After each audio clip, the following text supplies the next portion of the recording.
চাকরিহারা যোগ্য শিক্ষক শিক্ষিকারা এবার রাষ্ট্রপতির দ্বারস্থ হতে চলেছে।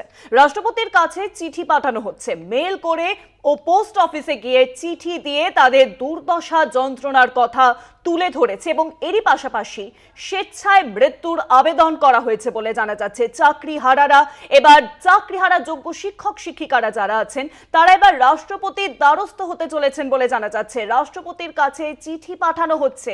মেল করে এবং পোস্ট অফিসে গিয়ে চিঠি দিয়ে তাদের দুর্দশা যন্ত্রণার কথা তুলে ধরেছে এবং এরই পাশাপাশি স্বেচ্ছা মৃত্যুর আবেদন করা হয়েছে। যেভাবে আমরা দেখেছি যে সুপ্রিম কোর্টের নির্দেশে চাকরি হারিয়েছেন বেশ কিছু জন, পুরো প্যানেল বাতিল করা হয়েছে এবং তারপরেই এবার কিন্তু রাজ্যের তরফ থেকে নতুন নিয়োগ প্রক্রিয়া যে বিধি বার করা হয়েছে। আর এবার চাকরিহারা যোগ্য শিক্ষক শিক্ষিকারা তারা কিন্তু স্পষ্টত জানিয়েছিলেন যে তারা পরীক্ষা দিতে আর রাজি নন। তারা নতুন করে পরীক্ষায় বসতে একেবারেই চান না। তাদের যোগ্য চাকরি তারা ফেরত পেতে চান সসম্মানে। এবং চাকরিহারা যোগ্য শিক্ষক শিক্ষিকারা এবার রাষ্ট্রপতির দ্বারস্থ হতে চলেছেন। কেন রাষ্ট্রপতির দ্বারস্থ হচ্ছেন? কারণ রাষ্ট্রপতির কাছে তারা চিঠি দিয়ে তাদের দুর্দশার কথা জানিয়ে তুলবেন।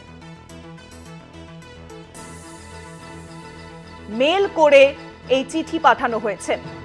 যেভাবে পুরো প্যানেল বাতিল করা হয়েছিল সুপ্রিম কোর্টের নির্দেশে 2016 সালের পুরো প্যানেল, এসএসসির পুরো প্যানেল যেভাবে বাতিল করা এবং তার জেরে চাকরি হারান অসংখ্য শিক্ষক শিক্ষিকা, 26,000-এরও বেশি শিক্ষক শিক্ষিকা চাকরি হারান এবং তার জেরে চাকরি হারা এখন বহু শিক্ষক শিক্ষিকা।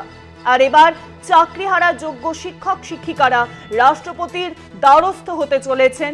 নিজেদের দুর্দশার কথা তুলে ধরতে চাইছেন রাষ্ট্রপতির কাছে।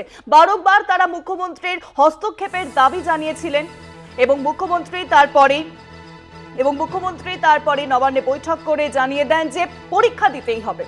আর বিষয়ে আরো জানবো, ফোন লাইনে রয়েছেন আমাদের প্রতিনিধি শাকিল মুস্তাক। শাকিল, আমরা জানি যে এর আগে মুখ্যমন্ত্রী মমতা বন্দ্যোপাধ্যায়ের দ্বারস্থ হয়েছিলেন চাকরিহারারা এবং তারপরেই নবান্নে মুখ্যমন্ত্রী মমতা বন্দ্যোপাধ্যায় বৈঠক করেন এবং নয়া বিধি তিনি জারি করেন। পাশাপাশি আমরা এটাও দেখেছি যে পরীক্ষা দিতে হবে এই কথা স্পষ্টত জানিয়ে দিয়েছেন মুখ্যমন্ত্রী মমতা বন্দ্যোপাধ্যায়। আর এই আবহে এবার চাকরিহারা যোগ্য শিক্ষক শিক্ষিকারা রাষ্ট্রপতির দ্বারস্থ হতে চলেছেন।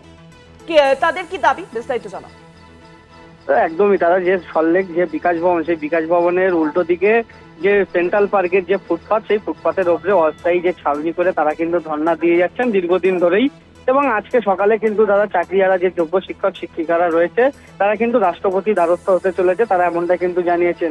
রাষ্ট্রপতির কাছে যে চিঠি পাঠানো হচ্ছে, মেল করে পোস্ট অফিসে গিয়ে চিঠি দিয়ে তাদের যে দুর্দশার কথা তুলে ধরছে এবং তারা সরাসরি রাষ্ট্রপতির সঙ্গে দেখা করতে চাবে এমনটা কিন্তু জানিয়েছেন এবং রাষ্ট্রপতির কাছে চিঠিও করেছেন। এর পাশাপাশি স্বেচ্ছায় মৃত্যুতে আবেদন করা হয়েছে, ওই চিঠিতে লেখা আছে। এবং এর পরেও কিন্তু মুখ্যমন্ত্রী মমতা বন্দ্যোপাধ্যায়ের আগে যখন নবান্নে বৈঠক করে কিন্তু তারা বৈঠক করে শিক্ষামন্ত্রী এবং শিক্ষা সচিবের সঙ্গে যখন বৈঠক করে তারা কিন্তু তারা আলোচনা করে জানান যে যারা চাকরিহারা প্রার্থী তাদেরকে পুনরায় কিন্তু আবার পরীক্ষা দিয়ে তাদেরকে পরীক্ষায় বসতে হবে, এমনটাই কিন্তু তিনি বিজ্ঞপ্তি জারি করেছিলেন। এর আগেও কিন্তু একাধিকবার চাকরিহারা শিক্ষকরা কিন্তু বিজেপি সাংসদ তথা প্রাক্তন বিচারপতি অভিজিৎ গাঙ্গুলি তার বাড়িতে একাধিকবার গিয়েছেন এবং বিকাশ রঞ্জন ভট্টাচার্যের বাড়িতে গিয়েছেন এবং দিল্লিতে গিয়ে কিন্তু সুপ্রিম কোর্টে একটি মামলাও কিন্তু দায়ের করেছে। সেই সব বিষয় নিয়ে কিন্তু এবার রাষ্ট্রপতির কাছে কিন্তু তারা চিঠি পাঠাচ্ছে এবং মেল করে এবং পোস্ট অফিসের মাধ্যমে কিন্তু এই চিঠি যাবে এবং তাদের দুর্দশার কথা, তারা যন্ত্রণার কথা কিন্তু তুলে ধরছেন। অনেক ধন্যবাদ শাকিল। ফোন লাইনের সঙ্গে ছিলেন আমাদের প্রতিনিধি শাকিল মুস্তাক।